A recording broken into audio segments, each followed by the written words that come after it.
Welcome to Conspiracy Corner Podcast. This is Abe, your host. Sorry, I'm just a little pissy, dude. I just recorded like an entire intro and I was trying to do something new and it didn't fucking work out. I'm in a pissy mood today, dude. Yesterday at work fucking pissed me off. I'm gonna rant a little bit. It's June 24th, 2025. Hey, it's my podcast, man. So, I'm fucking frustrated with Clark's right now, dude. Yesterday, I ain't gonna lie, I wanted to walk out so fucking bad, but I know that I can't. So, I have a meeting with my boss earlier that shift. And I have a theory of what's going on. I'm gonna rant about work a little bit. It's therapy. So Friday night last week, I work with an autistic dude, and I love him to death. I'm not bashing him for his autism, but I used to work years ago for this company called Roar. It was the school board of Garrett County. And I used to tutor struggling students, whether that be behavioral issues, mental issues, or like special education needs as far as like development issues, or you know what I'm saying. I was a tutor of the Toy of Misfits Island. So I work with this autistic dude, and he's the manager's son. First of all, it's fucking crazy to me that apparently this company allows father and son to work together, and one is a manager above him. Like, I don't know, I just find that interesting. I'm not bitching, I'm just like, most companies don't do that. Second off, dude, he wants me to like take care of his son and boss his son around. First of all, if you want me to boss your son around, make me a manager. And just a little side rant too. This company has so many goddamn managers, it's insane. Like, when I was hired on here, the original store manager, I'll just call her Lady T. She was like, hey, we got a close-knit crew. We've all been working here years. We're like a tight little group. And they are. There's not really that many employees, which blows my mind. So, the actual employees who are not management, as far as I know, is like me, 1, 2, 3, like 4 people. And there's 5, 6. Okay, so there's 6 employees and 1, 2, 3, 4. 6 employees and 5 managers. So we are like overmanaged, like micromanaged. It's fucking insane, dude. 6 employees and 5 managers. Why is there so many fucking managers for a gas station? It just blows my fucking mind. So we're micromanaged. But anyways, and I'll just call him Andy. Andy wants me to like babysit his son who has autism. I love his son to death. This isn't about his son, but he's always like, how many chores did you do? And I'll tell him. And he's like, how many did Michael do? And I'll tell him. And he's like, you're doing all the chores. First of all, I like working. You guys know me. I used to do speed and shit. So I'm the type of person, if I'm sitting there doing nothing, I go insane. It doesn't bother me. And I love it because when I get off of work, I go, man, I accomplished a lot. I pat myself on the back. It's good for my self-esteem. I don't know if that's an Irish trait or what. But he wants me to like boss his son around and tell his son what to do. You need to get on to Michael. You need to tell Michael. And I'm like, no, dude, you're the fucking manager. You need to tell your son that. Like, I'm not doing that, you know? And I don't know, it just pisses me off, dude, because it's like, if you want me to do that, make me a manager. Give me a raise. Otherwise, I'm not going to do your job for you. So he's like, it was really bizarre, but he was like, he's on his phone way too much, which Michael is, you know? Michael's gonna, oops, I accidentally said his name. Well, he's gonna ruin it for us all, dude. Because I already know how this place is gonna be. It's gonna be like every other fucking corporation out there. Just like kindergarten when we were on recess and one kid was acting up. We're all gonna get fucking punished, dude. You know? It just is what it is. So we're all gonna get our phones taken away from us eventually because of Michael. Because Andy was already like, Michael's on that phone way too much. You know? And the thing is it's his dad, and he lives with him. So, like, this blows my mind. Like, he's like, he needs written up. And I'm like, whoa, okay, that's crazy, because, like, you know, I have a daughter. If my daughter worked under me and we lived together, I would, behind closed doors, I'd be giving her, like, little nuggets of what's going on. I would be like, hey, dude, you're slacking on the chores. Abe's doing all the chores. You need to do more chores. You need to stay off your phone. And when you do the chores, they're sloppy as fuck, you know?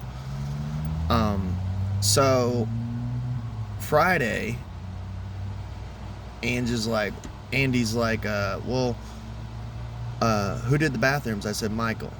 And he said, well, did you look? Did it look like he did a good job? I'll say no. I didn't look, but I did ask, because we have construction workers right now, because they're building shit, like, right next door, who come in with, like, mud on their boots and literally track mud through the entire store. The men's bathroom is a shit show every single day because of all the mud. And I asked him, Michael, when he came out, I said, did you sweep the bathroom? Just double checking it. It wasn't me being a manager or me, like, you know, trying to be a dick. It was just me simply saying, like, hey, dude, I seen what it looked like and it was a shit show. We need to do better on that. Like, I just want to make sure you don't get in trouble. You know what I mean? Just looking out for him. And he's like, no, I didn't sweep the bathrooms. And I'm like, you need to sweep the bathrooms. So I told his dad, honestly, I was like, I don't know if he swept them. I told him he needed to. And he's like, oh. So next day, Saturday, we get a group text of night shift needs to do better on bathrooms.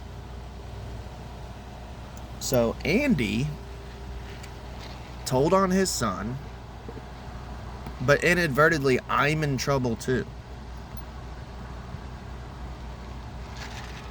So it makes me not want to say or complain about anything ever again. And it just makes me know that this place is toxic as fuck. Because it's like, I'm doing the right thing by saying, hey, just double check the bathroom. You're the manager, check the bathroom, you know. Is it up to your standards, you know? No mas. And I wasn't trying to rat. I wasn't trying to be like a goody good two shoes. I just wanted the place to look nice, you know. But I got involved in this group text of night shift needs to do better on cleaning bathrooms. Thank you very much. I'd clean the fuck out of those bathrooms. It's your son who doesn't, dude. And it just pissed me off. So that, I already knew Monday was coming, and I'm like, there's going to be a meeting. So yesterday I come into work and I'm already expecting it. I'm like, there's gonna be a fucking meeting. My big boss is there. She leaves, you know, which is cool. But I'm like, this is never fucking good. I'm like, and I just knew it was coming. So I'm like getting ready for it. And my boss, Lisa, I don't remember what everything was good at first. Phone's overheating, do not close. Everything was good at first. And then, I'm going to change the camera angle. And then, my boss, Talina's like, hey dude, we got inventory coming up. We need you to bag stuff up. So I'm getting mixed messages from this place because the last time they told me to bag stuff up, I was told by my kitchen manager, hey, you did an awesome job. Like bagging everything up, making everything look pretty, you know. And if this is a Blue Pill podcast episode, I'm sorry you clicked on it. I won't try to lie to you in the title, but I do use this as a ranting therapy session sometimes. So I've already been told, like, I did amazing on bagging up everything and labeling it and counting it. And this is what gets me. This is where I got pissed off yesterday. So when we do inventory's coming up again. When we do inventory, we basically take any box that is open with anything, whether it be cookies, chicken fingers, chicken nuggets, anything that is multiple items in a bag. We then take that bag, count how many items we put in, label it, date it, put it back in the freezer. Nice and neat, so it looks pretty easy to count for inventory. Gotcha. That's how I was trained to do it. Yesterday, Lisa's like, yeah, I need to talk to you about that. Okay. Because I was already told by my kitchen manager I did great. Looked amazing. Did amazing. Yeah, you didn't do that right. Okay. What did I do wrong? No biggie. It has to be even numbers. Okay, cool. Now I know. No one told me that. She doesn't stop there. She goes, yeah, you're not really supposed to be on your phone in the kitchen. First of all, I barely ever am on my phone. The only time I'm on my phone in the kitchen is I literally put a podcast on when I'm doing dishes because I'm stuck in one spot. First of all, we don't have any fucking music going on in this gas station. It's completely silent. We have a television. We used to turn it on. They don't even have it on anymore. We used to have it on, and the Weather Channel was on. And it was kind of nice because, for one, I'm kind of a weather geek. That is one of the only, like, mainstream news things that I actually watch is the weather. I love the weather. And we always kept it silent. So, like, and it was never a distraction, you know. We would just glance up at it every now and then in between customers if it was slow or whatever. But I'm, like, never on my phone. The only time I'm on my phone is literally when all the chores are done. And even then, I'm, like, on my phone for, like, 2 seconds. And I'll find something to do. You know, I'll watch, like, a 5-minute video and then go find something to do. Take a breath. Just take 2 seconds to recoup, you know. It's Michael who's glued to his phone. And he's going to ruin it for everyone. But, so that kind of pissed me off because it's like, I've talked about this shit when I worked at Kroger, dude. Like, we used to be alone in aisles, stocking aisles in pure silence for hours. And it was, like, not fucking mentally healthy for me, dude. I used to be on schizophrenia medication. I'm not anymore. And I'm the type of person, if I'm sitting there in complete silence with no stimulation, I'm literally, like, arguing with myself. It's not fucking healthy, dude. And I'm not the only one either. Michael, the one that I was talking about. I've caught him arguing with himself, and I've brought it up to him, and he's like, yeah, I argue with myself. I talk to myself. And I'm like, okay. Well, there's two that flew over the cuckoo's nest, you know, and Clark's is the cuckoo's nest, you know. So she said, yeah, I've noticed you've been listening to podcast while you do inventory. And I'm like, yeah, what's wrong with that? She's like, well, you're not really supposed to be touching your phone. I do it. That's what got me. I do it. But it's different, you know. And she's like, because you were like on your phone listening to podcast, I think it kind of like jumbled your brain and distracted you, and that's why you were putting odd numbers in the bag. And I just kind of kept my mouth shut, and I was like, okay, just let it roll over, you know. And I was like, because no one had taught me that we weren't supposed to put odd numbers in the bags. Whenever I did it the first time, I was told, you did an amazing job, you know. I didn't know that. So, for many of you listeners, and this isn't like a brag or nothing, but I took like a college course of psychology, and I took psychology A's in high school, psychology 1, 2, and 3. Like, dude, I wanted to become a psychologist or psychiatrist, one of the two. I never ended up doing it, obviously. I work at Clark's.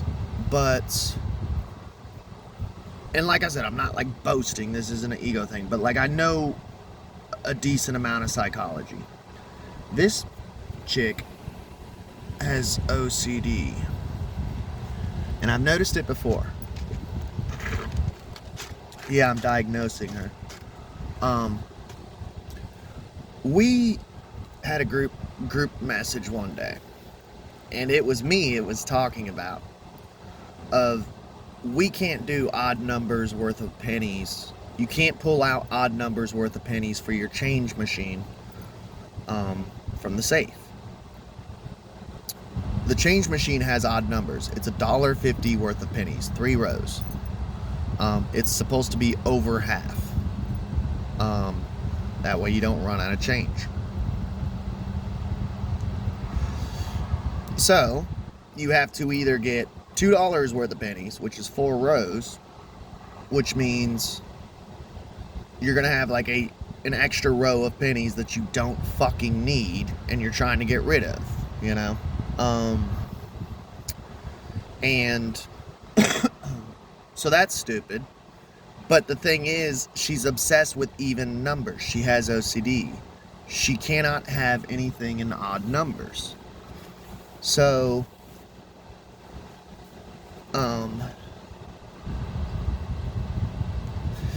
it's just something I noticed, because I watch people and I analyze them, you know.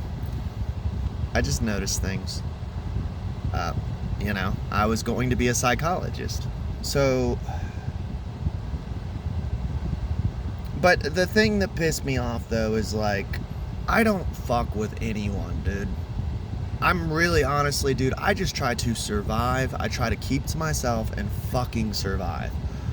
Andy, I've already said on other podcasts before, like work-related podcasts, he's fucking toxic as hell. I've already figured that shit out, dude. He was the reason why one of the girls that worked here got fired, you know. He's just toxic as fuck, dude. And I don't know, he doesn't even look out for his own fucking flesh and blood, his own son.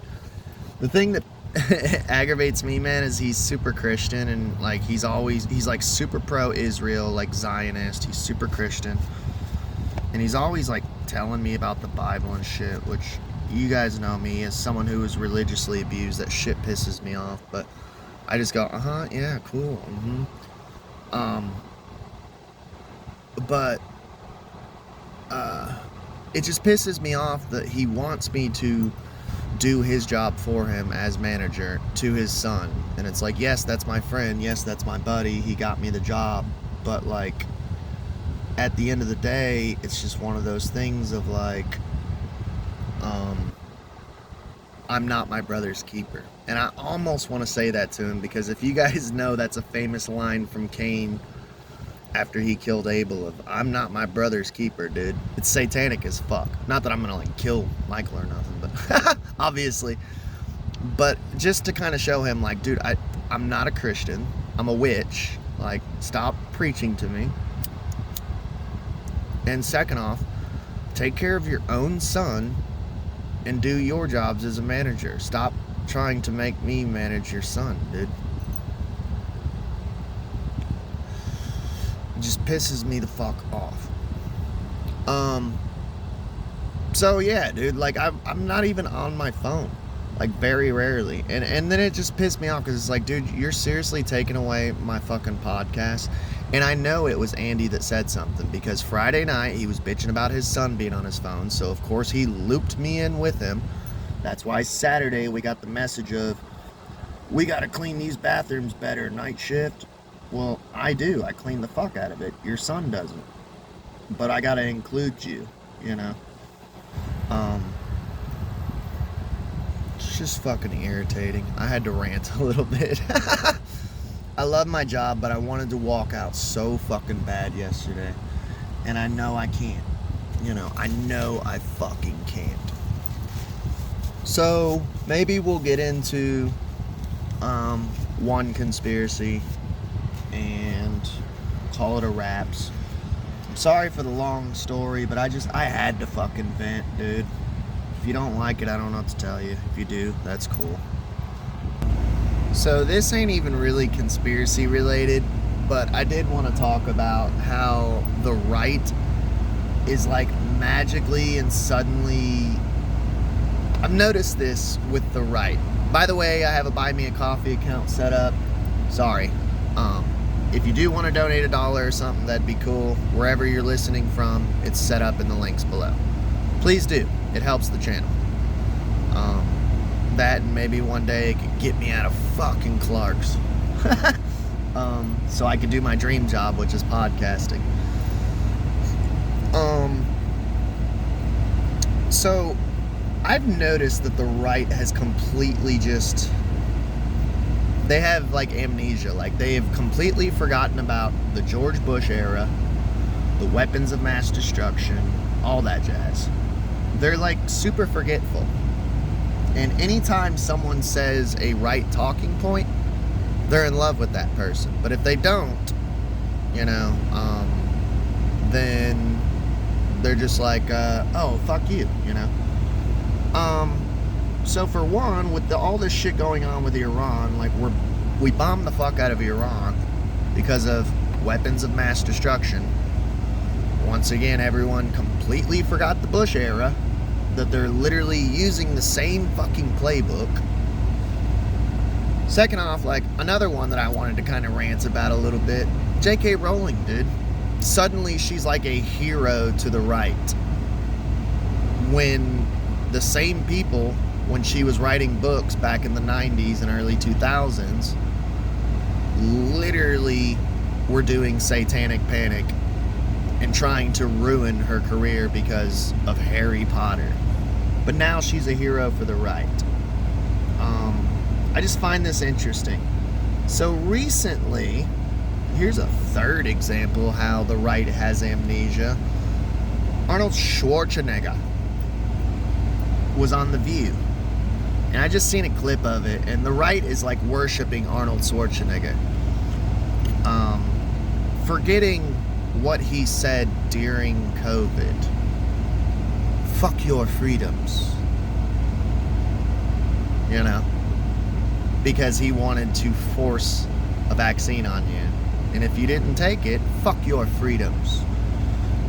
And he said the same thing about January 6th, that everyone during January 6th was in the wrong. So, same dude that the right hated 4 or 5 years ago, now they love. Because he went on The View and he said, America is the greatest country in the world. I agree with that. And by the way, I'm not saying I disagree with anything he says right here, but he's a flip-flopper like every other fucking politician.